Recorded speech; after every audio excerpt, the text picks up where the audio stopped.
Bem-vindo à nossa aula de comandos elétricos e hoje é dia de revisão. Na aula de hoje, nós vamos revisar os principais comandos vistos nas aulas anteriores. Eu vou deixar aqui embaixo do vídeo um conjunto de arquivos para simulação no CAD-Simo.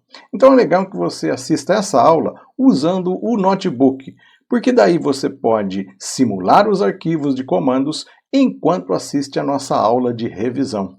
Na aula de hoje, você não precisa entregar nenhuma tarefa.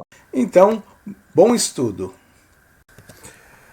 Um dos símbolos mais utilizados em comandos elétricos são os das botoeiras ou botões. Os números dos contatos indicam qual é a função do botão. Um botão do tipo normalmente fechado utiliza os números 1, 2. O botão normalmente aberto utiliza os números 3, 4. A letra B é utilizada para a nomenclatura das botoeiras. Existem então dois tipos de botões, o botão do tipo pulsador e o botão com retenção. O botão do tipo pulsador se assemelha a um botão de campainha. O botão com retenção se assemelha a um interruptor, como você já conhece, aquele que a gente usa na iluminação. Outra simbologia importante é a simbologia do contator. Existem dois tipos de contator, o contator principal e o contator auxiliar. A diferença entre o contator principal e o contator auxiliar é que o contator principal ele possui contatos de maior corrente, que serão utilizados para acionamento da carga, e contatos de menor corrente, que serão utilizados para fazer a lógica do comando. Já o contator auxiliar não possui os contatos principais para acionamento da carga. Na prática, a gente utiliza um contator principal com contatos auxiliares. Vamos entender a numeração dos contatos. Contatos 1, 2, 3, 4, 5 e 6 fazem parte dos contatos principais. Observe nos contatos auxiliares, que o que muda são o último número do contato. Por exemplo, no primeiro contato lá, no primeiro grupo, 13 e 14, o primeiro número que aparece é 1, né? 1 do 13 e 1 do 14. Significa que esse contato pertence ao grupo 1.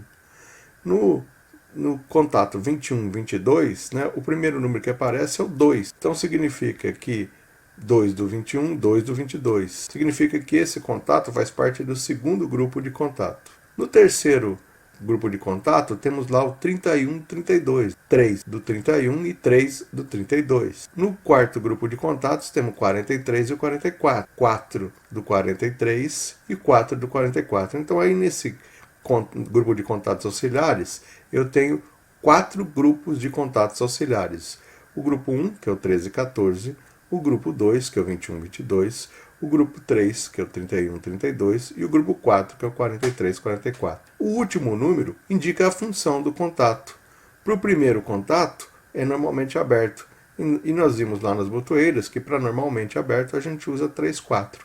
Por isso, então, fica 13 e 14. No grupo 2 e no grupo 3, os dois últimos números é 1 e 2, né? 21, 22, 31, 32. Indicando que esses dois grupos de contatos, o segundo e o terceiro, são contatos do tipo normalmente fechado. O 43 e o 44 está indicando que ele é o quarto grupo no contato e tem a função normalmente aberta. A bobina é representada por A1 e A2. Outro componente também bastante utilizado são os sinalizadores. Dois tipos de sinalizadores a gente encontra na prática. Nós encontramos o sinalizador a LED e o sinalizador incandescente. Esse último que está obsoleto. Atualmente, nós usamos sinalizadores a LED com supressor de força contra eletromotriz. Os sinalizadores incandescentes eram sensíveis à força contra eletromotriz, ou seja, eles se queimavam com maior facilidade. Os sinalizadores a LED eles têm maior vida útil. Outro componente importante em comandos elétricos são os fusíveis, representados pela letra F, o relé térmico, representado pela letra RT, e os disjuntores motor, representado pela letra Q. A sua respectiva simbologia está mostrada nesse slide aí. A simbologia de motor elétrico. O motor elétrico ele tem pode ser com 3 terminais ou com 6 terminais, 3 pontas ou 6 pontas, mais a proteção elétrica. Esta é a simbologia normalizada aí, para o motor de indução trifásico, e a letra para sua identificação é a letra M. Pode ser que, eventualmente, nós tenhamos componentes com contatos reversíveis, né? Contato reversível é esse mostrado na simbologia à esquerda do vídeo aí, né? Onde eu tenho um contato número 1 em contato com o número 2 ali, né? Duas numerações são utilizadas, né? 1, 2 e 4, 5, 6 e 8. Hoje nós vamos falar sobre os dispositivos de proteção. Os dispositivos de proteção utilizados em comandos elétricos são para proteger as instalações trifásicas que alimentam os comandos e as cargas trifásicas. 2 fusíveis são utilizados para fazer a proteção em comandos elétricos. O primeiro fusível é o NH, que você vê aqui nessa figura, dentro do painel elétrico, aqui protegendo a rede trifásica, né? O fusível NH ele requer cuidados no momento da instalação e da retirada, necessitando de equipamentos de proteção e de dispositivos para sua retirada. O fusível Diesed é um fusível mais tranquilo, vamos dizer assim, ele não precisa de nenhum equipamento, né, só precisa do equipamento de proteção, luvas de proteção. É um fusível tipo rolha, né, tem de vários formatos as suas cabeças, que é para evitar a colocação indevida, né. Os fusíveis fazem a proteção contra curto-circuito por efeito térmico, né, ou seja, quando a corrente que passa pelo seu corpo atinge um determinado valor, vai gerar um aquecimento do seu filamento que vai se romper. Então é assim que o fusível protege os circuitos elétricos trifásicos. Ele também protege contra a sobrecarga de longa duração, ok? Outro elemento importante para os comandos elétricos é o relé térmico, né? Para proteger as cargas trifásicas, né, os motores trifásicos, nós utilizamos esse relé térmico. O relé térmico, como o próprio nome diz, ele tem acionamento devido ao fator térmico. A corrente passando pelo seu corpo vai causar um aquecimento e, consequentemente, o seu desarme. A vantagem do relé térmico em relação ao fusível é que eu posso ajustar a corrente. Então, ele tem em seu corpo um botãozinho ali, um elemento ou amarelinho ou azulzinho aqui, nesse caso desse primeiro aqui, ó, ou amarelinho, no caso desse segundo aqui, que serve para ajustar a corrente de trabalho. Então, se o fusível vai proteger os fios, né, quem vai proteger o motor é o relé térmico. Além dos seus contatos principais, né, que são os 3 fios aqui para o trifásico, ele ainda possui 2 contatos auxiliares, o 95 e o 96, que é um contato normalmente fechado, e o 97 e 98, que é um contato normalmente aberto. Este elemento é amplamente utilizado na proteção de motores e de sistemas trifásicos. Outro sistema que é bastante utilizado é o disjuntor motor. O disjuntor motor é mais moderno do que o relé térmico, ele atende às normas de segurança NR35, onde a gente tem que isolar o painel durante uma manutenção, colocando dispositivos de bloqueio, como esse mostrado aqui na figura. Da mesma forma do que o relé térmico, ele faz a proteção do motor de forma térmica, mas também serve como dispositivo de manobra, ligar e desligar. Então, quando eu emprego um disjuntor motor, eu posso deixar de empregar um relé térmico. Então, para fazer o sistema, ou eu uso um disjuntor motor, ou eu uso um relé térmico. O relé térmico é mais moderno, mais eficiente. Aqui está a simbologia do relé térmico.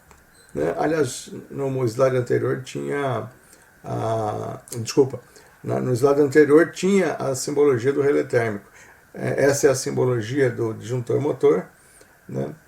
onde eu tenho aqui, ó, a gente vê claramente um elemento seccionador e um elemento de térmico. Okay? A vantagem desse sistema é que também eu posso ajustar a corrente em relação ao fusível. Okay? Os disjuntores motores possuem ainda acessórios para que a gente possa ligar nos painéis, como hastes e alongadores, de forma a colocar ele fora do painel, o usuário não precise abrir um painel para atuar sobre ele, né? Desligando ele, manobrando o motor para eventual troca de manutenção, facilitando bastante o trabalho. Também em comandos elétricos nós usamos o relé de falta de fase, né? O relé de falta de fase ele é utilizado para monitorar as fases de sistemas trifásicos, né? As cargas trifásicas elas não podem ser ligadas quando existe ausência de uma das fases. Estes relézinhos de falta de fase monitoram as fases e, em caso de inversão, de falta de uma das fases, eles propiciam a interrupção do circuito de comando, fazendo com que o motor se desligue. Então, o relézinho de falta de fase ele é bastante utilizado também na proteção de motores. Hoje nós vamos ver efetivamente o nosso primeiro diagrama de comando elétrico. Nas aulas passadas, nós vimos as simbologias aplicadas a comando elétrico. Nós vimos lá a botoeira aberta, a botoeira fechada, o contator e assim por diante. Vamos observar este esquema. Aqui nós podemos ver como é representado um diagrama de comando. No diagrama de comando, eu tenho duas partes principais, né? Uma parte que é o comando, duas partes principais não, o diagrama de comando ele se divide em duas partes, né? Uma parte que é a parte principal, que é onde está o motor, o disjuntor, o relé térmico e os contatos principais da contatora, aqui representados a sua direita do vídeo, a esquerda do vídeo aí, né? E a parte de comando efetivamente, né? Composto aí pelos contatos e pelas botoeiras. Ok? Então a parte em vermelho aí do comando é a parte principal e a parte em azul aí é a parte efetivamente do comando. Na parte, a gente sempre parte da análise de um comando a partir do diagrama principal, né? Vamos olhar aqui o que eu tenho no diagrama principal. No diagrama principal eu tenho a alimentação trifásica, composta ali por L1, L2 e L3. Eu tenho um conjunto de disjuntores, composto aí pelo DJ1, conjunto de disjuntor trifásico, na verdade, um disjuntor trifásico. Eu tenho os contatos principais de um contator, olha lá, o 1, 2, o 3, 4, o 5, 6, são os contatos que vão suportar a corrente do motor. Eu tenho aqui um relé térmico para fazer a proteção do sistema e tenho efetivamente a carga que eu vou controlar. Então, aqui no meu diagrama de comando, né, no diagrama principal de comando, eu tenho esses elementos: a alimentação trifásica, o disjuntor, os contatos principais do contator, o relé térmico e o motor. Já no diagrama de comando, eu tenho vários elementinhos que a gente viu lá, né? Eu tenho aqui um botãozinho de emergência, né? Eu tenho aqui um relé térmico, o contatinho do relé térmico. Eu tenho aqui uma botoeira liga, que aqui na representação da simbologia, né? E aqui é a simulação física da botoeira, liga e da botoeira de emergência, do botão cogumelo lá de emergência. Eu tenho aqui a botoeira B2, que é a botoeira desliga, e eu tenho a bobina do contator, que está aqui representada. E lógico, eu também tenho um disjuntor de proteção, né, representado aqui pelo DJ2. Então, olha só, o diagrama de comando ele recebe uma alimentação bifásica, né, aqui do DJ2. E aqui a gente montou o que a gente chama de selo, né, ou contato de autorretenção. Aqui no contato 13, 14, eu tenho um contato aberto que fica em paralelo com a bobina, com a botoeira B1. Esse camarada vai ser responsável por manter aí o contator atracado, é o contato de autorretenção. O contato de autorretenção é chamado no ramo da eletricidade, de comando, como contato de selo. Vamos simular o funcionamento? Vamos ver como é que é esse esqueminha aqui, né? Inicialmente eu vou fechar aqui o trifásico, né? Você pode observar que aqui foi energizado aqui o trecho do trifásico e vou fechar aqui o meu disjuntor bifásico. Então está energizado o comando e está energizado a parte do diagrama principal, né? Se eu não tiver acionado a emergência, ao clicar o botãozinho liga aqui, o que vai acontecer? Fecha momentaneamente o contato B1 aí, ó, e o selo apareceu aqui, ó. Foi bem rapidinho, eu vou repetir, ó. Se eu apertar o desliga, vai abrir momentaneamente aqui o B2, ó, derrubando o selo. Então, ó, novamente, ó, quando eu aperto o botãozinho, quando eu aperto aqui o botãozinho liga, ó, esse contatinho fecha momentaneamente e esse cara aqui sela, né? O contato de 13 e 14 sela. Vamos ver, ó. Simulando. Playzinho. Opa, desculpa. Playzinho, olha lá. Rapidinho aconteceu. Então, ó, fechou o selinho, 13 e 14 aqui, manteve ligado, ok? Para desligar, vamos ver o que vai acontecer aqui, ó. Se eu pressionar momentaneamente aqui, ó, o desliga, né? Esse contatinho aqui vai abrir momentaneamente, né? Que vai derrubar o selinho 13 e 14 aqui. Vamos ver?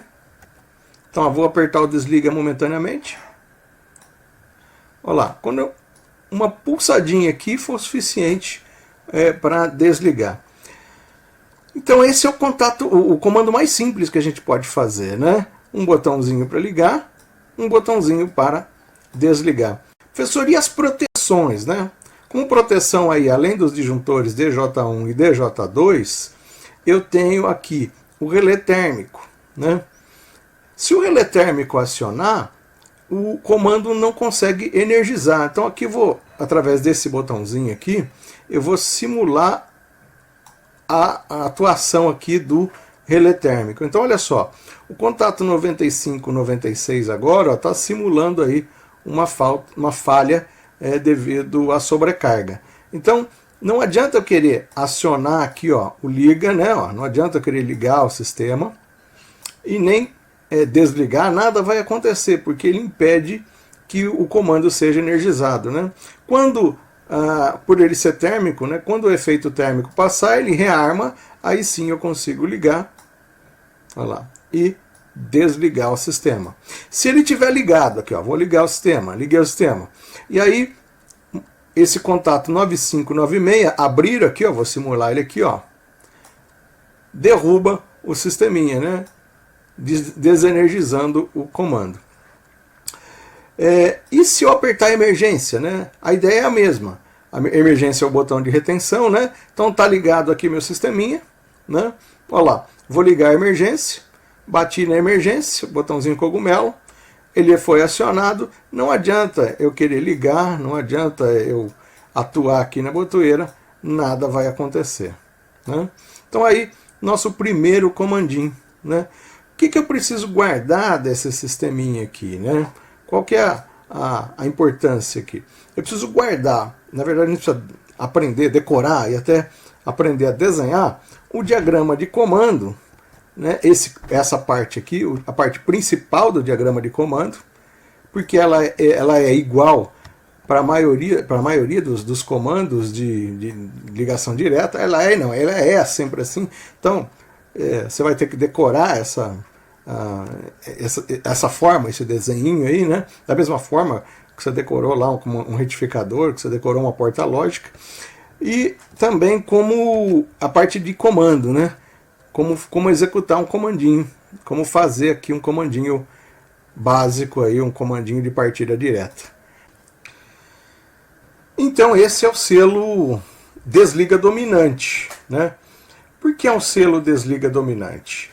Porque em caso de acionamento simultâneo do botão liga e do botão desliga, ele vai permanecer desenergizados, né? O comando não vai ligar. Vamos ver aqui, ó. Vou fazer essa simulação, vou ligar aqui o DJ1, DJ2, vou apertar o liga, ó lá, ele vai ligar, e vou apertar o desliga junto. Então, se eu acionar o botãozinho liga e o botãozinho desliga, né, olha, o comando ficou desenergizado. Por quê? Fechou aqui o contato da botoeira B1, mas abriu o contato aqui da botoeira B2. E qual que é o problema agora? O problema é que na hora do desacionamento, eu posso desacionar o desliga, e aí o comando vai ficar ligado. Ó. Vou soltar o liga agora. Né? Ou em caso de acionamento simultâneo, vou voltar a fazer o acionamento simultâneo. Ó. E eu vou soltar o desliga primeiro, vou soltar primeiro o liga, está acionado os dois, vou soltar primeiro o liga, e depois vou soltar o desliga. Aí ele permaneceu desligado. Então, o acionamento simultâneo das botoeiras, né, liga e desliga, não é desejado. É um erro, é uma coisa que não deve ser feita. Mas, se for feita, se houver um acionamento simultâneo aqui do liga e do desliga, enquanto estiver acionado ambas as botoeiras, o comando não deve ligar. Então, esse sisteminha aqui é chamado de selo desliga dominante. Por quê? Porque em caso de acionamento simultâneo, né, ambas as botoeiras, o comando deve ficar desligado. Só que na hora de soltar as botoeiras, quem for soltado por último vence. Se eu soltar por último liga, ele vai ficar ligado. Se eu soltar por último o desliga, ele vai ficar desligado. Nesta aula, pessoal, nós vamos falar sobre o dimensionamento de uma partida direta de motor trifásico. Nós já falamos sobre uma partida direta de motor trifásico, já mostramos como ela funciona. Nós sabemos que ela é bastante empregada na indústria, onde se deseja acionar motores, e também em automações prediais, como o bombeamento. Então a importância da gente ver um dimensionamento é nós capacitarmos vocês para instalar essas partidas, especificar os componentes dessas partidas, entender as várias formas de fazer essas partidas, né? Então vamos aqui propor um trabalho, né? Uma atividade que a gente vai dimensionar essa partida. Então está aqui o enunciado, ó. Dimensione uma partida direta industrial para um motor trifásico ligado ao 220 volts de corrente alternada, de potência de 4 CV e fator de potência igual a 0,85, que será montado em um painel elétrico. E aí tem como observação que vai ser um comando em 220 volts de corrente alternada. Então olha aqui, para quem não conhece, né, para quem não é da área, nunca viu uma partida direta, né, a gente monta uma partida direta num painel. Nesse painel a gente coloca aqui as botoeiras, a emergência, a chave geral, enfim, tudo que há necessidade de fazer no comando. Então aqui dentro, né, ficam os componentes da partida direta. Normalmente esse painel na indústria fica longe do motor, né? O operador vai trabalhar, vai operar esse painel a uma determinada distância. Dentro desse painel nós vamos ter aí os componentes da partida direta. Ok? Então aí, quais são os componentes? Depende, mas basicamente uma partida tem um sistema de proteção, que a gente vai usar disjuntor ou disjuntor motor, vai ter contatores, e sistemas de proteção como relé térmico, disjuntor e também disjuntor motor, né? Quando a gente faz a proteção. Então vamos ver aqui as formas de fazer e algumas considerações, né? Considerações e fórmulas inclusive, tá? Então, ó, para dimensionarmos um comando de partida, sempre iremos utilizar a corrente nominal dos motores. A gente sabe que os motores, no momento de partida, a corrente ela é muito elevada. Ela chega a ser de 7 a 8 vezes a corrente normal ou a corrente nominal de partida. A corrente de trabalho ou a corrente nominal de partida. Então, o que a gente vai ter que usar para dimensionar a partida? A corrente nominal, a corrente de trabalho, tá?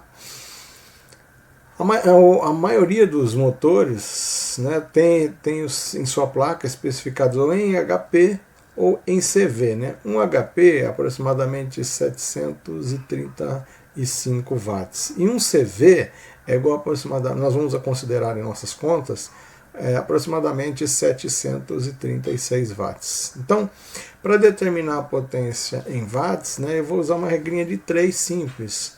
Ou seja, a potência em watts vai ser o valor em CV vezes a potência que eu desejo lá.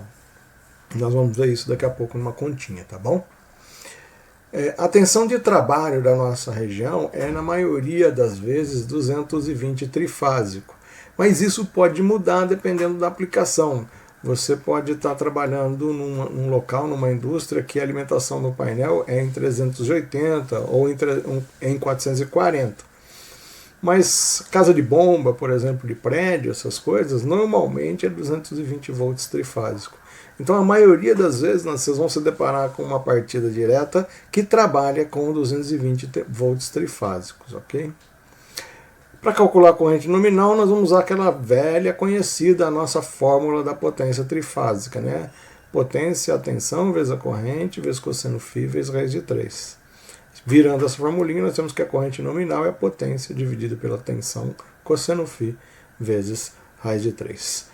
Então essas são as considerações, são as coisas importantes aí que você deve guardar quando a gente vai dimensionar uma partida direta. Vamos ver as formas de fazer, né? Basicamente, pessoal, existem duas formas de você fazer a partida direta. As formas são, a primeira forma que a gente está vendo aqui, ó, tem um relé térmico aqui, ó, para fazer a proteção. Eu tenho um conjunto de fusíveis e um disjuntor aqui, um trifásico. E para fazer a proteção do motor eu uso um relézinho térmico. O comando pega a alimentação aqui, para fazer a proteção do comando aqui eu uso um disjuntorzinho bifásico e ele vai alimentar toda a parte do meu sistema, que nós já estudamos uma partida, estudamos exatamente essa partida lá. Também estudamos essa outra aqui, ó, onde eu tenho aí uma proteção feita com um disjuntor motor. O disjuntor motor dispensa o uso do relé térmico, né, porque ele faz a proteção contra a sobrecarga. E alguns modelos também fazem a proteção contra a falta de fase. Se houver falta de diferença de fases, ele também desarma, né? Então aí eu vou usar uma configuração um pouquinho diferente, né? Como na primeira vez, ó, eu uso aqui fusíveis, desculpa, para fazer a proteção aqui, uma chavinha geral, um disjuntor motor para fazer a proteção do motor e um disjuntor bifásico para fazer a proteção do diagrama de comando. Então essas duas configurações são as configurações que a gente usa quando a gente vai encontrar na maioria das vezes dos sistemas que já estão implantados. Mas depois a gente vai ver que agora a indústria está pedindo que a gente faça essas configurações em a 24 volts, mas esse assunto nós vamos ver daqui a pouquinho. Tá? Então, olha só, dimensionar uma partida, né, é fazer o quê?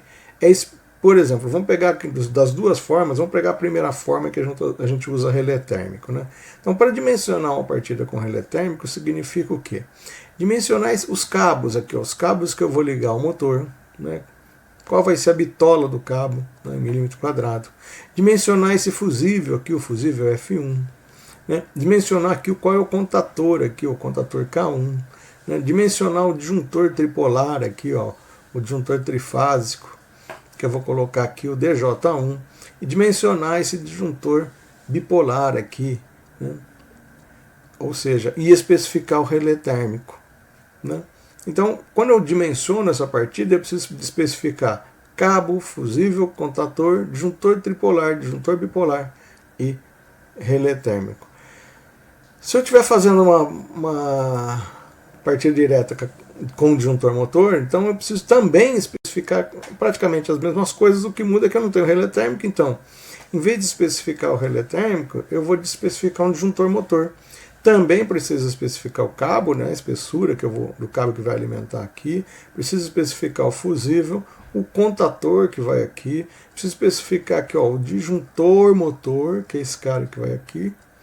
E o disjuntor bipolar, que vai fazer a proteção do comando. Então aqui eu tenho estes 5, né? 1, 2, 3, 4, 5 elementos aqui para dimensionar. Então, uma partida eu sou obrigado a falar sobre disjuntor motor e a outra eu sou obrigado a falar sobre relé térmico.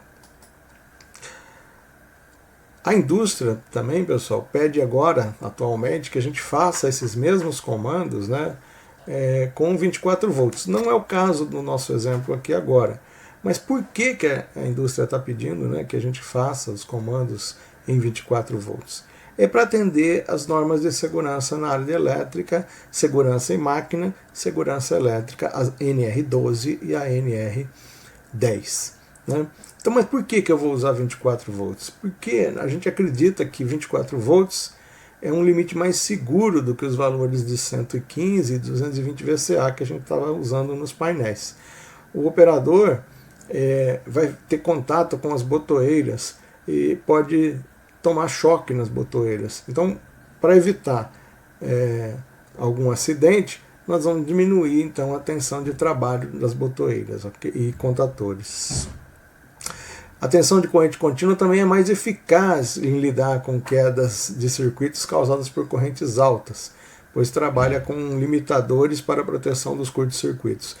A gente consegue fazer uma proteção mais eficaz usando fonte chaveada, principalmente, né, nos painéis de comandos. E muitas vezes, na maioria das vezes, os painéis de comando eles ficam longe efetivamente do motor, né, do acionamento. Então, a distância é importante e o acionamento em corrente contínua acaba se mostrando mais eficaz, porque eu vou ter menor perda aí no trajeto. Okay? E aí, lógico, eu vou atender a norma NR12, que fala de segurança em máquinas, e a NR10, que fala em segurança da área de elétrica. Né? Essas duas normas têm capítulos que buscam evitar o contato direto do operador com a máquina ou com o equipamento elétrico que está sendo utilizado. Então aí nós vamos atender a essa norma. Né? O que muda? Né? A parte do diagrama de potência não muda. Né? Ou seja, fica tudo igual. Né? O que vai mudar é a parte de comando. Né? Lá na parte de comando eu vou ter os componentes, a mesma configuração, porém os componentes especificados para 24 volts de corrente contínua ou 24 volts de corrente alternada. O que significa que eu vou ter que acrescentar um transformador para baixar a tensão lá de 220 para 24 VCA, ou ainda usar uma fonte de 24 volts. Atualmente, vários fabricantes já fazem essas fontes de 24 volts protegidas. Então, está ficando bem legal montar os comandos de 24 volts. Mas, de qualquer forma, eu vou ter que usar aí um fusível ou disjuntorzinho para proteger o comando. Isso não exime, né, não retira o fusível ou o disjuntor para proteger o comando. No nosso caso, nós vamos trabalhar com as partidas em 220. Então, olha aqui, ó, os exemplos em 24 volts, né? Que a gente estava falando aí que atendem a NR10 e a NR35. Ó. No primeira forma de fazer, ó, parte aqui de comando não mudou, né? Aliás, a parte principal não mudou. O que mudou foi só esse detalhinho aqui, ó. Ele ganha um transformador aqui para baixar a tensão. Ou então ele ganha aqui um transformador e uma etapa de retificação, ou ainda substituir esse transformador e essa retificação a uma fonte chaveada. E aí eu estarei atendendo a NR35, que fala de segurança em máquinas e equipamentos. Ok? Então vamos ao que interessa. Nós vamos calcular uma partida para 220, porque tem bastante partida ainda aí no mercado que trabalha assim, e a gente não vai trocar o comando todo, né? Já que está lá operando, a gente muitas vezes vai fazer manutenção, verificar uma especificação. Então é isso que nós vamos trabalhar hoje, ok? Então, como é que eu vou fazer o cálculo da nossa corrente lá, né? Voltando então ao nosso enunciado, né? Lá no nosso enunciado dizia o seguinte: dimensione uma partida de comando, dimensione um comando de partida direta industrial para um motor trifásico ligado ao 220, CA de potência de 4 CV e fator de potência igual a 0,85, que será montado em um painel elétrico. E o nosso comando vai ser em 220 VCA. Primeira coisa que a gente tem que fazer é converter os 4 CV de CV para watts. Então a potência em watts é igual a CV vezes 736. Então vai ficar 4 vezes 736, vai dar 2.944 watts. Usando a fórmula da potência, né, dá uma virada nela aí, a gente vai chegar que a corrente nominal é a potência dividida pela tensão vezes o cosseno φ vezes raiz de 3, né, dividido por U vezes cosseno φ vezes raiz de 3. Substituindo os valores, nós vamos chegar a uma corrente nominal de aproximadamente 9 amperes, 9,08. Então, a nossa corrente vai ser de 9 amperes, ok? Esse valor é importante para a gente dimensionar os componentes da nossa partida. E a gente sabe que a corrente de pico de um motor, a corrente mínima de pico, é de 7 a 8 vezes a corrente nominal. Usando o número 7 é um bom valor. Então a gente faz a seguinte conta. Pega a corrente nominal aí, que é de 7 amperes, e multiplica, de 9 amperes, e multiplica ela por 7. Então eu vou ter uma corrente de pico de partida aí de 63,53 amperes, o que corresponde a aproximadamente 64 amperes de pico. Então, esse motor de 4 CV, né, 2.944 watts, ou seja, esse motor que tem aí aproximadamente 3 kW, né, 2,9, 3 kW de potência, ele usa na partida aproximadamente 9 amperes.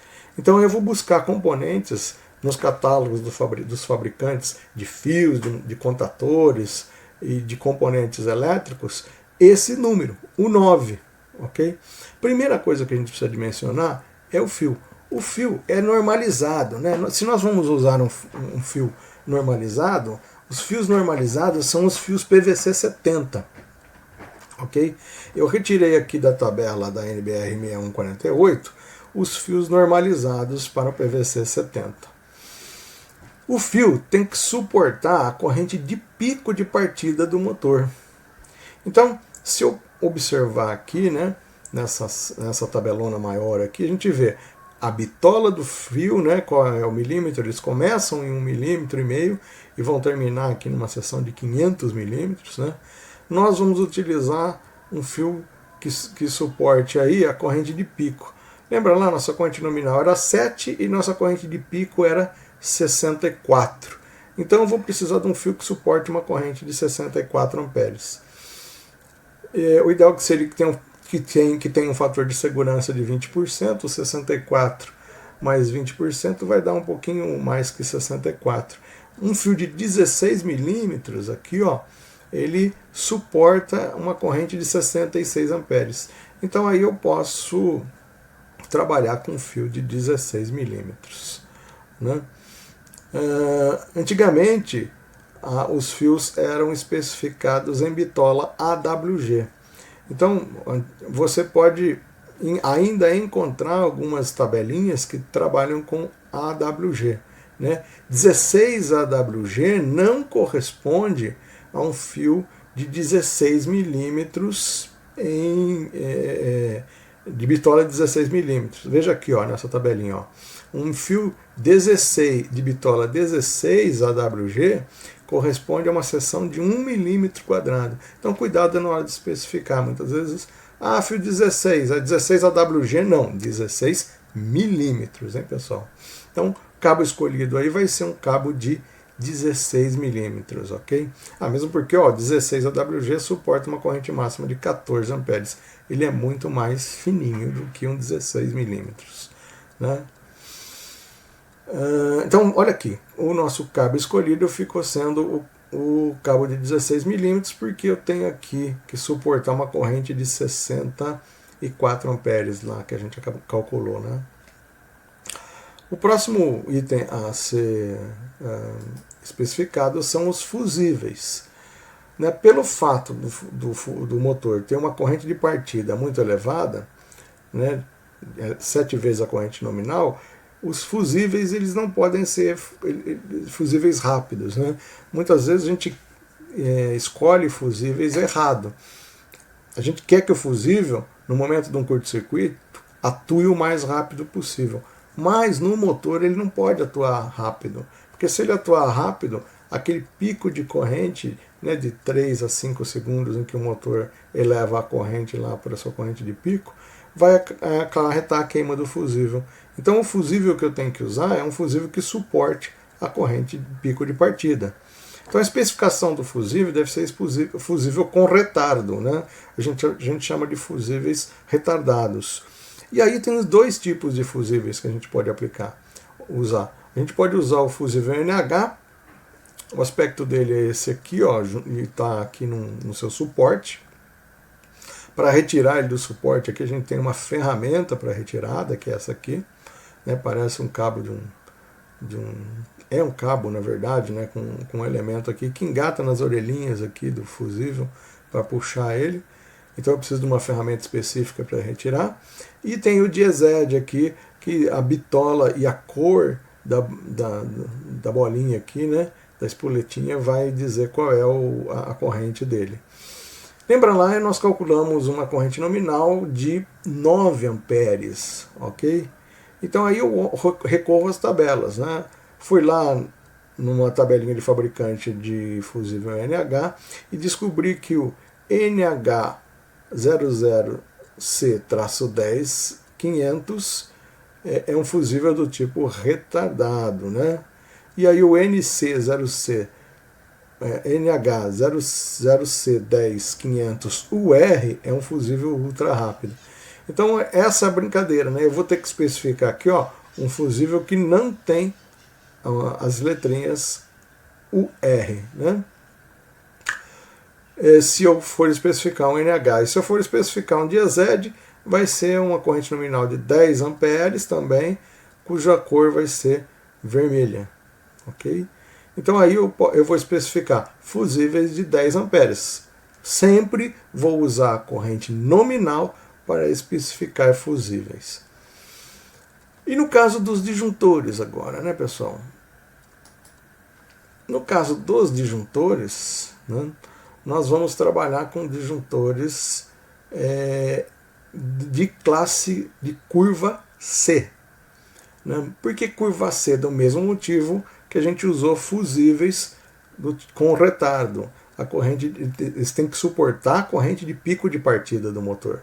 Então, se eu olhar um catálogo de fusíveis, de disjuntores, né, a gente vai ver que tem o curva B e o curva C. Basicamente, o curva B é para elementos que não possuem reatância, né, resistência. O curva B se aplica à resistência. E o curva C são para componentes reativos. Né? Então, como eu vou usar motor, eu vou usar um curva C. Então, dois fusíveis que eu vou usar aqui. Eu vou usar um para o meu para proteger o meu motor lá, né? E o outro para proteger o comando. Olhando a nossa tabelinha aqui, ó, nesse fabricante da Schneider, a corrente nominal menor que eu tenho aqui, ó, é para 6 amperes. Né? E o curva C, ó, é o K32A2C6. Né? Então eu vou especificar esse cara aqui, ó, K32A2C6, fusível de 6 amperes, curva C. Tá?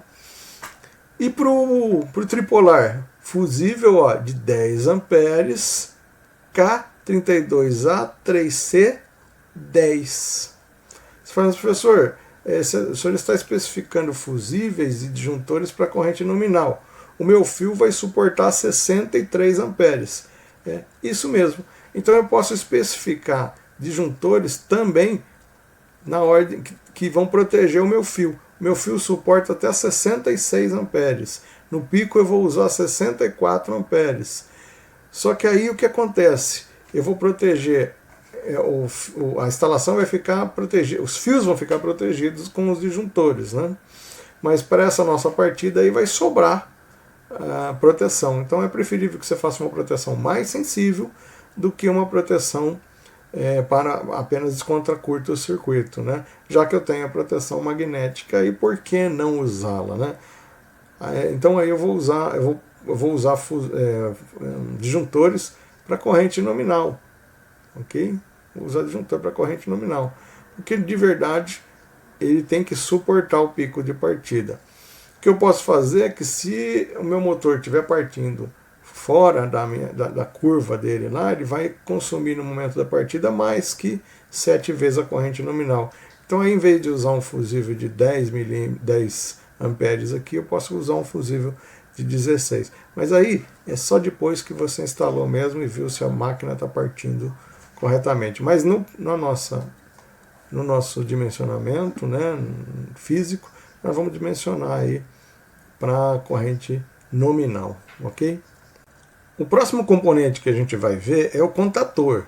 O contator, pessoal, ele é especificado pela tensão e pela potência de trabalho. Então eu vou dar uma olhada no catálogo. Aqui eu tenho um catálogo que foi retirado da WEG, né? E eu olho aqui, ó. Nós vamos trabalhar com uma potência de motor trifásico, né? 4 polos, 60 Hz a 1800 RPM. Então nós vamos trabalhar aqui com uma tensão de 220 a 230 volts. A nossa potência em quilowatts é aproximadamente 3, que é 2,9 um pouquinho lá, né? 2,9 que nós calculamos, 9,4. Então, ó, 3 kW é um motor de 4 CV. Confere, beleza. Se eu estivesse trabalhando de 380 aqui, ó, eu ia pegar aqui um motor de 4, o menor que eu tenho aqui é o de 5 CV. Né? Esse contator vai suportar uma corrente máxima aqui, ó, de 12 amperes, mas é o especificado pela WEG para trabalhar com um motor de 4 CV. Então eu não dou muita bola aqui, ó, por esse valor de corrente, não. Eu vou aqui pela potência nominal do emprego, tá? Sempre especificar aqui pela potência nominal. Então a potência nominal aqui é um 3/4 de CV, né? Eu vou usar então aqui, eu vou também olhar se eu preciso de contato auxiliar, né? Aberto, fechado. Então eu escolhi um bom aqui, escolhi um que tem um contato aberto, que tem um contato aberto, que tem um contato fechado.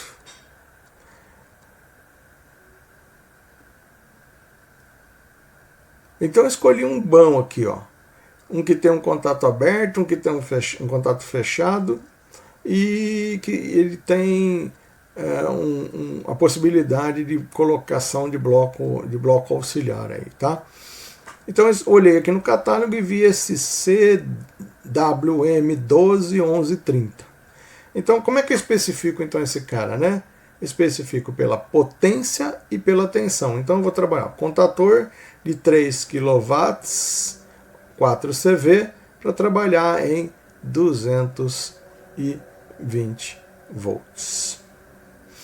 Próximo componente a ser especificado Então vamos imaginar, eu tenho aqueles dois tipos de partida, né? Eu tenho partida usando o relé térmico, né, que é o relé de sobrecarga, ou usando o disjuntor motor. Vamos imaginar que eu vou trabalhar com um relé térmico, né? O relé térmico, pessoal, ele tem aqui, ó, um botãozinho para fazer aqui o ajuste da corrente, ok? E nós calculamos uma corrente nominal de 9 amperes. Então, precisa olhar no catálogo um camarada que fique na faixa dos 9 amperes, ok? Vamos ver o catálogo, então. Olha aqui, ó, aqui esse relé eu tirei da Siemens, né? Esse relé não, relé de sobrecarga, eu tirei do catálogo da Siemens, né? E aí eu olhei lá, a potência, eu fui lá na potência, a potência é de 4CV. 4CV, eu falei, mas o 4CV ele vai ajustar de 5,5 a 8. Falei, poxa, minha corrente nominal é 9. Então não dá para usar um relé de sobrecarga que faz ajuste de 5,5 a 8. Eu tenho que usar um relé de sobrecarga, né, de 6,4. Ó, 6,4. Que vai ter um ajuste de 7 a 10. Opa, aí ficou bom, né? Ó. Ou até um de 7,5 a 5,5, né? Ó, que eu vou ter de 9 a 12. Mas o de 7 a 10 aqui, ó, fica perfeito, porque fica no finalzinho da faixa dele lá. Né? E se precisar dar uma reduzida, eu posso deixar ele mais sensível. Então aqui, ó, esse relé de faixa de 7 a 10 vai ser perfeito para o meu motorzinho que a gente acabou de calcular. Então, especificação desse relé, faixa de 7 a 10. Porém, eu podia estar especificando uma partida mais moderna, usando o disjuntor motor, né? Lembra que eu falei que o disjuntor motor, ó, ele também tem ajuste de corrente de sobrecarga, aqui, ó, overload e release, ó, ajuste de sobrecarga. E esse modelo específico, o MPW25, ele é sensível à perda de fase, né? Ou seja, se uma das fases de motor cair, ele desarma devido à diferença de fase. Então ele também é um diferencial, né? Um interruptor diferencial, isso é importante. Outra coisa é que ele também atende a NR10 no quesito de segurança de bloqueio, né? Eu também posso colocar aqui nessa manopla aqui, né, um cadeado, né? Outros elementos, outras apresentações, como essa aqui, ó, apresentam um contato, a mesma brincadeira, um local aqui onde eu posso colocar um cadeado aqui para evitar a manobra. Esse cara aqui, ó, ele tem um contato auxiliar aqui que é desejado quando a gente quer trabalhar com um comando. Então aí eu especifico o disjuntor, motor, mais um bloquinho de contatos auxiliares. Esse também é necessário especificar um contatinho de bloco auxiliar que vai do seu lado aqui, ou às vezes, dependendo do modelo, ele é acoplado no próprio disjuntor motor. Vamos então olhar o catálogo do disjuntor motor, né? E ele tem um catálogo parecidíssimo com o do relé de sobrecarga. É lógico, ele faz a mesma função. Então, se eu for lá buscar, né, para um motorzinho de 4 CV 3 kW, eu vou ter ajuste aqui de 5,5 a 8.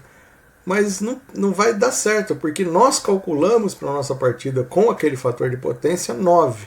Então, de verdade, eu vou precisar aqui, ó, usar de potência de 6 a 4,5, que vai ter um ajuste aqui de 7 a 10. Então, é a mesma faixa do relé de sobrecarga, de 7 a 10. Então, o nosso disjuntor motor escolhido vai ser um disjuntor na faixa de 7 a 10. Então, olha só como é que ficou. Lá no enunciado estava assim: dimensione uma partida de comando. Dimensione um comando de partida direta industrial para um motor trifásico ligado a 220 volts, de potência de 4 CV e fator de potência igual a 0,8. Nós chegamos a uma corrente nominal lá de 9 amperes e uma corrente de pico de partida de 60 e 4 amperes. Então aí, observando os catálogos, né, nós vimos que se eu for montar uma partida com relé de sobrecarga, aquela primeira lá que não usa disjuntor motor, o cabo é de 16 milímetros. Se eu for montar uma partida com disjuntor, o cabo continua sendo de 16 milímetros para suportar a corrente de pico de partida. O fusível é 10 amperes. Eu escolhi um fusível NH com retardo. Poderia ser um diesed, mas tem que ser com retardo. Então aqui eu escolhi NH com retardo. Tá? Ambas as vão usar o mesmo fusível. E o nosso contator. Nosso contator é o de 3 kW para 4 CV. Aqui eu tenho a especificação do contator. É igual. Na configuração onde eu trabalho com relé de sobrecarga, eu tenho que especificar 2 disjuntores. Um para o motor, portanto um disjuntor tripolar, e um para o comando. O do disjuntor tripolar, eu coloquei 10 amperes, porque a nossa corrente nominal ela é de 10 amperes. Né? Mas se eu quiser proteger os fios, né, o nosso fio, o fio de 16 milímetros, suporta a capacidade máxima de corrente de até 66 amperes. Então esse disjuntor tripolar poderia ter capacidade de até 63 amperes. Mas eu coloquei um disjuntor de 10 para deixar essa proteção bem espertinha, né? Esse disjuntor tem que ser classe C para suportar o pico de partida do motor. E para o comando, o menor disjuntor que a gente tem é o disjuntor de 6 amperes. Também vou usar um classe C, porque a carga é indutiva. Né? E o relé de sobrecarga, a gente viu que a faixa que a gente tem que usar é a faixa de 7 a 10 amperes. Ficou igual ao nosso disjuntor motor, de 7 a 10 amperes com contatos auxiliares. Okay? Lá o nosso relé de sobrecarga já tem o contato auxiliar, eu não preciso especificar o contato auxiliar. Então está aí a nossa resposta, a nossa partida dimensionadas. Tanto com relé de sobrecarga, quanto com disjuntor motor.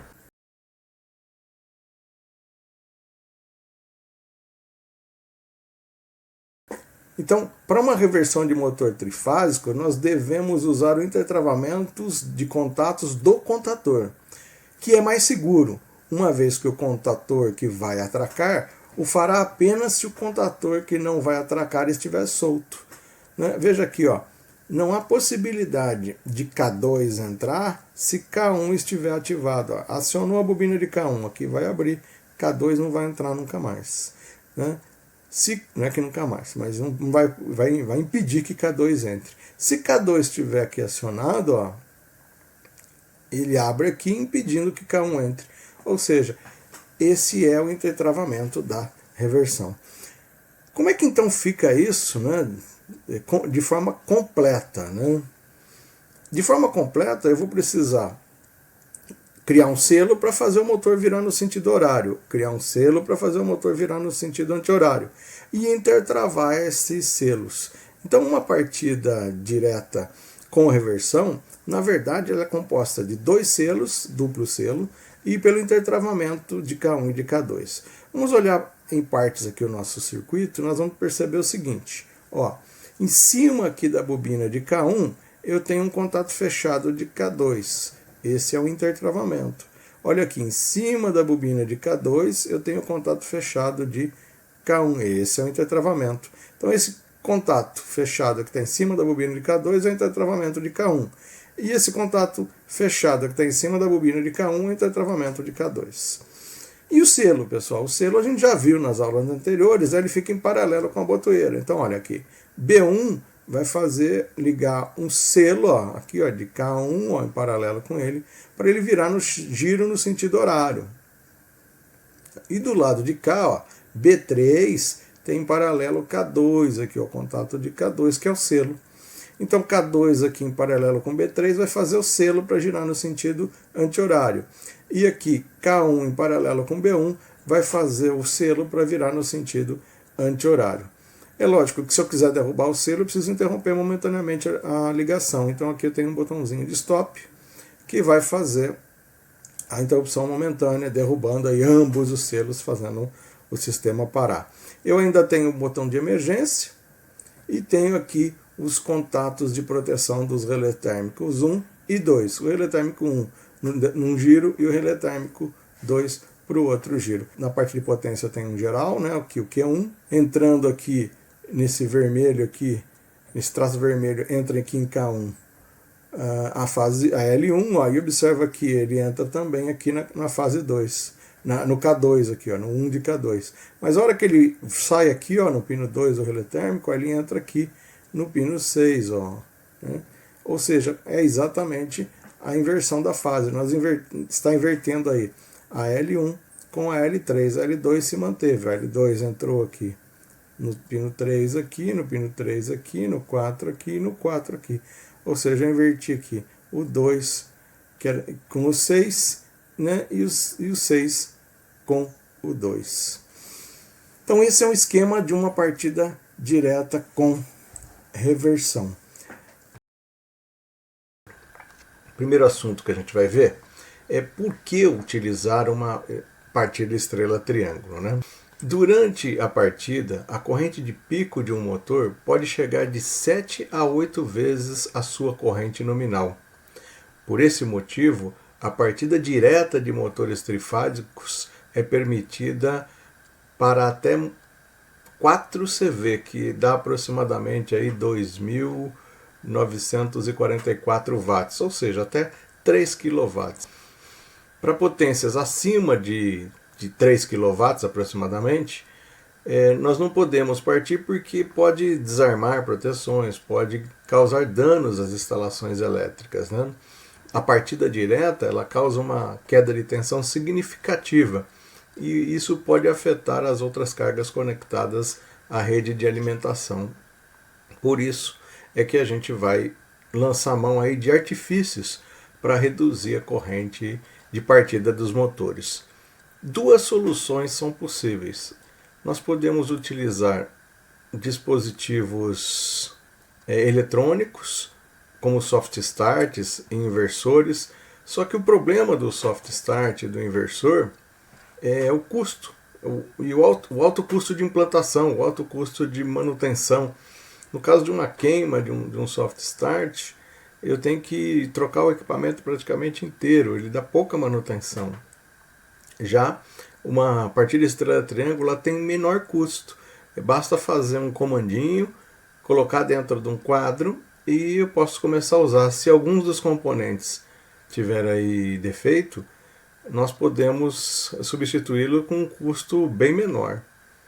Para entendermos como funciona uma partida estrela-triângulo, nós precisamos fazer uma coisa antes, que é analisar a curva de torque dos motores trifásicos. Essa curva de torque é chamada de curva de conjugado. Neste gráfico mostrado aqui no seu vídeo, nós temos aqui a corrente do conjugado triângulo e a corrente do conjugado estrela, né? Esse delta aqui, né, triângulo ou delta, representa essas duas curvas em azul, que estão com as letrinhas em azuis aqui, ó, representam as curvas do conjugado delta. E essas duas curvas aqui que estão com as letrinhas em vermelho aqui, né, representam a curva do conjugado estrela. O que é a curva do conjugado? Vamos analisar, não precisa desesperar. Quando a gente mostra uma curva, um gráfico, a pessoa fica desesperada tentando entender. Vamos analisar por partes, né? Nesse gráfico a gente tem aqui a representação das correntes em estrela e triângulo e dos torques em estrela e triângulo. Então esse gráfico aí traz para a gente aqui no eixo X a rotação do motor e no eixo Y o seu torque. E essas curvas representam a corrente e o seu torque. O torque de motor a gente chama de conjugado. O que importa de verdade para mim, para a gente, né, são as correntes. Porque o objetivo de fazer uma partida de estrela-triângulo é diminuir a corrente de partida. Então vamos analisar só um trecho desse gráfico, né? Olha, que é a corrente de triângulo, aqui pintada em amarelinho, e aqui a corrente em estrela pintada em amarelinho. A gente pode observar que a diferença aqui, ó, entre o traço do triângulo que está aqui em cima e o traço da corrente que está aqui embaixo, existe aqui uma diferença de corrente. Ou seja, essa diferença aqui é em torno de 1/3, ou seja, a corrente em estrela ela é 1/3 menor do que a corrente aqui na condição de triângulo. Então, isso é uma vantagem. Nós já não vamos ter aqueles problemas lá do início, onde a gente tem a queda de tensão, onde a gente tem uma corrente muito alta, né? Então, eu também posso observar nessa curva aqui, ó, que o conjugado, ó, o torque também vai ser aqui, ó, 1/3 do torque, né? Ou seja, quando aqui eu tenho a rotação vai aumentando, o torque vai aumentando, inicialmente ele dá uma queda, depois ele vai aumentando, pronto, chegou aqui, ó, no máximo. Quando eu tenho o máximo do torque aqui no triângulo, a mesma coisa acontece aqui, ó, a corrente vem subindo na estrela aqui. Estes torques, essas setinhas em vermelhas, são aproximadamente 1/3 para cada um, ou seja, aqui na parte inferior do gráfico, eu tenho a corrente em estrela mostrando que a corrente é 1/3, mas também o torque é 1/3. Então, olha, se eu observar o pico do torque aqui na estrela e o pico do torque aqui no triângulo, a gente vai ver que eu tenho 1/3 do torque. Então, olha, no momento da partida, o torque será reduzido a 1/3 do torque nominal. Por esse motivo, a gente não pode partir um motor a plena carga. Deve partir sempre sem carga. E essa é a limitação quando eu monto uma chave de partida estrela-triângulo. A corrente cai, mas o torque também cai. Os torques estão mostrados aqui nessa figurinha. Olha, você percebe que o torque inicial, aqui nas setinhas em azul, também tem relação de 1/3 e eles também vão se manter num 1/3 na condição nominal de funcionamento. Então, é assim que funciona o motor trifásico no momento da partida. À medida que a gente aumenta a rotação, o torque tem essas curvas em amarelo. Pré-triângulo, a maior aqui, e essa menorzinha é a da estrela. Mas enfim, como é que eu fecho lá? Como é que eu faço o fechamento em estrela? Como é que eu faço o fechamento em triângulo? Os motores de 6 pontas ou 6 terminais, né, eles apresentam um bloco onde a gente vai fazer as conexões aqui no seu interior, ou às vezes tem diretamente o fio lá identificado e a gente é obrigado a emendar os fios, mas eles vão ser identificados com as letras U1, U2, V1, V2, W1, W2. E nós podemos fechar esse cara de duas formas: 220 volts na condição de triângulo ou 380 volts na condição de estrela, presumindo que esse motor tenha uma tensão de linha de 127 volts. Aí, outra identificação é por números, né? Está aqui em azulzinho nessa figura: 1, 2, 3, 4, 5, 6. Então, os terminais de um motor trifásico podem ser identificados com as letras UVW, U1, V1, U1, U2, V1, V2, W1, W2. Ou ainda, 1, 2, 3, pelos números 1, 2, 3, 4, 5 e 6. Eu prefiro usar, e a maioria das pessoas quando estuda comandos, usa os números 1, 2 e 3. Mas se tiver lá no seu motor o VW, né, U1, V1, W1, W2, não tem importância, você faz somente a conversão, pensando que o U1 é o pino 1, o V1 é o pino 2, o W1 é o pino 3, o U2 é o pino 4, V2 é o pino 5 e W2 é o pino 6. Os motores trifásicos permitem que a gente inicialmente ligue eles em duas tensões, 220 e 380 volts. Então, se eu fecho da primeira forma aqui, eu vou ligar o motor em 220. Se eu fecho da segunda forma aqui, eu vou ligar o motor em 380. Cada fio lá do terminal do motor representa uma bobina. Se eu pegar aqui, então, olha, nessa figurinha, observe nessa figurinha, eu tenho aqui o L1 é a representação de uma bobina no interior do motor. O L2 é a representação de outra bobina no interior do motor. E o L3 é a representação de outra também no interior do motor. Porque o motor é trifásico, eu tenho aqui um fechamento que vai se comportar como se fosse 3 bobinas. E aí, lógico, cada bobina vai ter o seu terminal. Se eu pegar aqui a bobina L1, né, ela vai ter aqui como os terminais 1 e 4. Se eu pegar a bobina L2 aqui, ela vai ter como terminais o 2 e o 5. E se eu pegar aqui a bobina L3, ela vai ter como terminais o 3 e o 6. E aí eu posso fechar esses terminais num triângulo. Está aqui representado na nossa figurinha. Neste fechamento aqui, na representação do triângulo, nós vemos claramente as bobinas aí. A L1, a L2, a L3 e a L1, L2 e a L3. E eu vou ligar esses terminais na alimentação, que aqui eu vou representar como R, S e T. Para fazer um fechamento em triângulo, eu preciso unir as pontas destas bobinas. Eu preciso unir o terminal da ponta 1 com o terminal da ponta 6. Então, se eu olhar aqui no meu triangulinho, 1 com 6. E levar ele lá para a alimentação. Levar lá para a alimentação R. Eu também preciso fazer a conexão do 2 com o 4 e levar ele lá para a alimentação S. Então, eu preciso fazer a ligação do 2 com o 4 e ligar lá na alimentação S. E eu preciso também fazer a alimentação do 3 com o 5 e levar lá na fase T.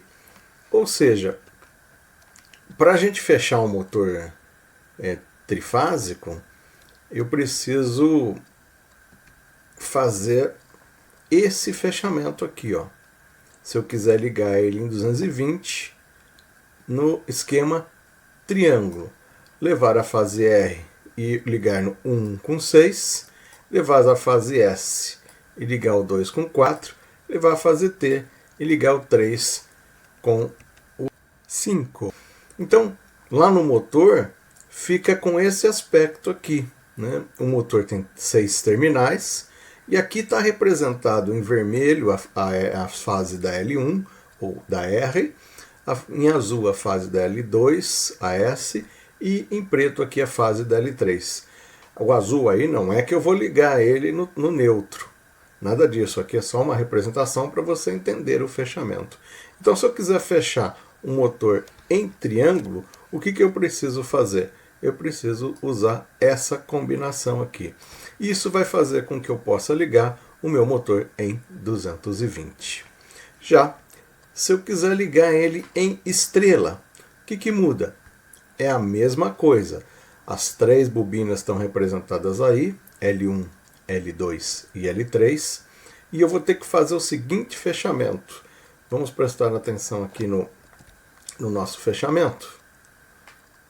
Nosso fechamento vai ser 1 vai para o R, 2 vai para o S, 3 vai para o T. E aí eu vou unir o 4, o 5, o 6. Vamos ver lá no esquema? Está aqui a representação das bobinas. E eu vou fazer o seguinte, vou pegar aqui a fase R e mandar para o 1. Beleza, fase R, mandar para o 1. A fase T, S, a fase S, vou mandar aqui para o 2. A fase S, manda aqui para o 2.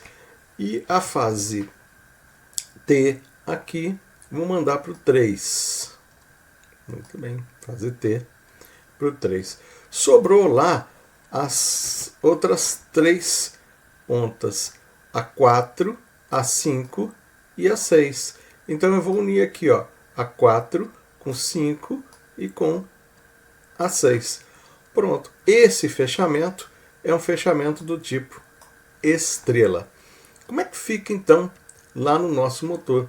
Lá no nosso motor fica assim.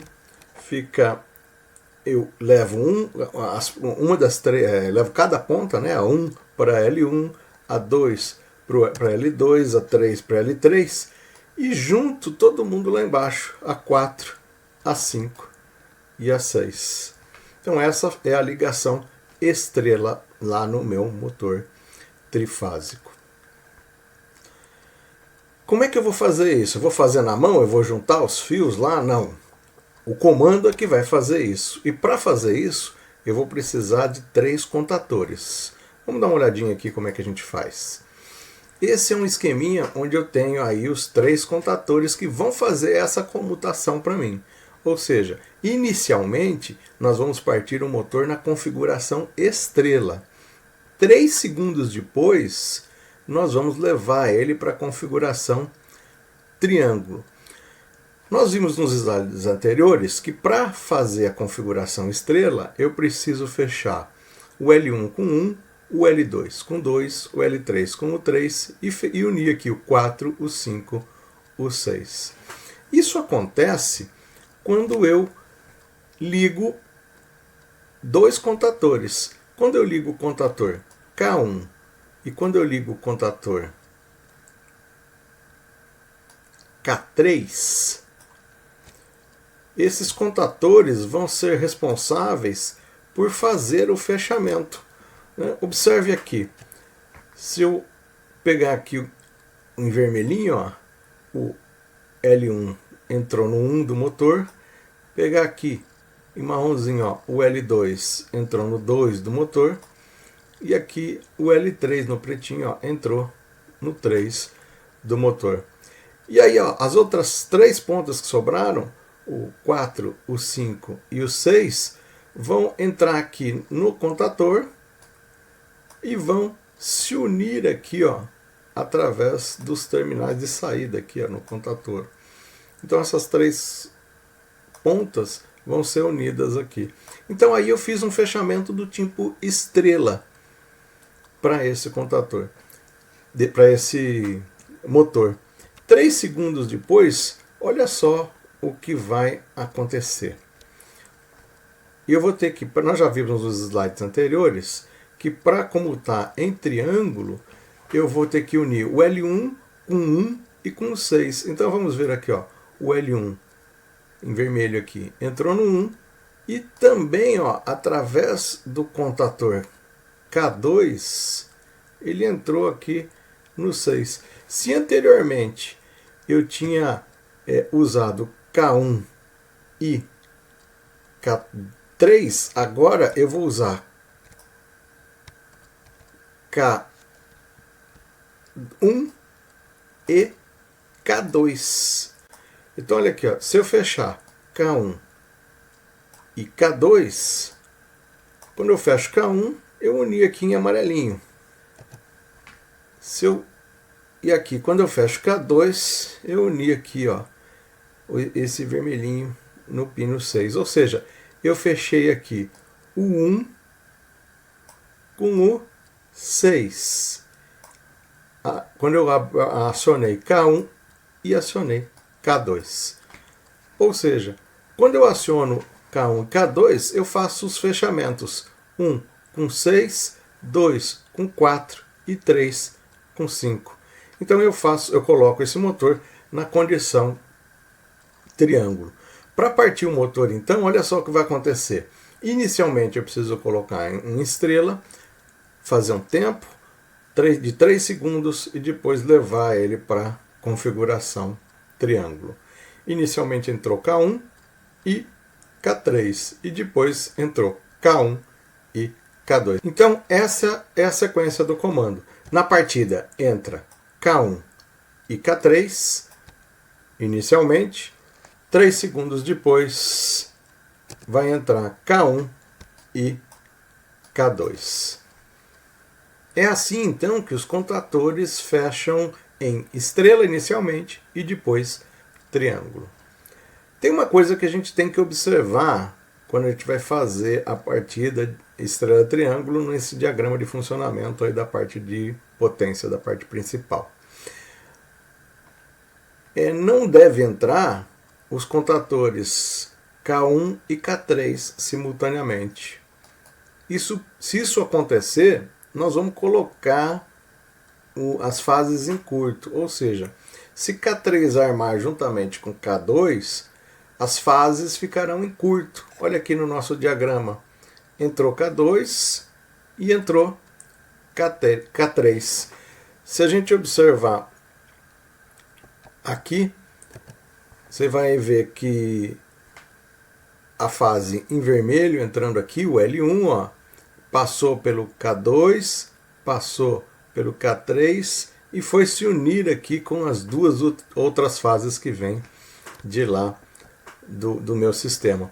Então olha só, esse caminho aqui que vai ser percorrido pela corrente vai dar de encontro com o mesmo caminho que foi percorrido pela corrente do L1, pela corrente do L2. E elas vão se encontrar nesse ponto, causando aí um curto circuito na instalação elétrica. Então, olha, esse símbolo aqui, quando você vê nos equipamentos, né, significa atenção, que você vai ter que tomar algum cuidado. Então, apareceu o símbolo de um triângulo com uma exclamação no meio, significa atenção, a gente vai ter aí alguma coisa para olhar. Então, qual é a instrução aqui? Junta K3 e K2 jamais podem entrar juntos. Então, na parte de potência é isso. Vamos ver como é que funciona a parte do comando. Na parte do comando, eu vou ter o contato, três contatores, o K1, o K2 e o K3, e também vou ter que acrescentar um temporizador, que é aqueles 3 segundos. Inicialmente vou fechar em estrela, 3 segundos depois vou fechar em triângulo. Esse é o esqueminha do comando. E como é que funciona, né? Como é que esse esquema aí faz a comutação da estrela para o triângulo? Vamos estudar ele em detalhes. Inicialmente, né, se eu apertar o botãozinho Start, o que vai ocorrer é que vai ser fechado o selo lá de K1, e ao fechar o selo de K1, eu vou ter energizado aqui K1 e o KT1, que é o nosso temporizador, e também o KT3. Ou seja, se eu tiver aqui esses elemento selado, o elemento de K1 aqui, ó, contatinho de selo fechado, eu vou ter energização dessa parte em azul no meu comando, fechando aí, energizando o K1, o KT1 e o K3. Lembra lá que o K2 não pode entrar com o K3? Como é que a gente resolveu isso, né? A gente resolveu da seguinte forma: existe aqui um intertravamento entre os contatores K2 e K3, de forma que se K2 estiver, K3 não vai poder entrar, e vice-versa. Se K3 estiver, K2 não vai poder entrar. Então aqui a solução para que K2 não entre com K3 é esses dois contatos fechados em cima das bobinas de K2 e K3 e os seus respectivos intertravamentos. Ou seja, eu pego aqui um contato fechado de K2 e põe em cima de K3. E pego um contato fechado de K3 e coloco lá em cima de K2. E assim a gente faz o nosso intertravamento. Então, no primeiro momento, apertei o Start, vai acontecer a energização desses 3 camaradas. Decorrido 3 segundos, que é o que a gente vai presetar para a partida, esse KT1 aqui vai atuar. Quando ele atua, ele vai desenergizar o K3, mas vai energizar o K2. O intertravamento continua ali, mas aí a bobina de K3 vai estar solta, vai dar para energizar aqui o K2. Então agora vão ficar energizados o K1, o KT1 e K2, levando lá nosso motor para triângulo. Se inicialmente eu tinha a energização de K1 e K3, agora eu tenho de K1 e K2. o KT1 não sai, né? Ele entra logo no início da partida e não vai sair mais. Então é assim que funciona a partida. Ele vai ficar atracado K1 e K2, e mesmo que os tempos de KT1 tenham decorrido. E aí eu só vou parar os comandos se eu apertar aqui o botãozinho de stop, vou interromper o circuito e aí desarma aqui o selo, desarmando toda a energização desse sistema. Então olha só, resumindo, né? Pressionarmos a botoeira para ligar, armam K1 e K3 e o temporizador KT1. Quando decorrer o tempo de KT1, K3 desarma e arma o K2. O esquema completo da partida está aí agora na tela do seu vídeo, onde a gente tem a parte principal, representada pelos 3 contadores, K1, K2 e K3, de forma que eles fecham o motor ora em estrela e ora em triângulo. Quando entra K1, K3, fecha em estrela. Quando entra K1, K2, fecha em triângulo. E aqui está o esquema do comando, né? Que é onde eu tenho aqui os temporizadores, além dos K1, K2, K3, eu tenho o temporizador aqui, KT1. E essa foi a nossa revisão.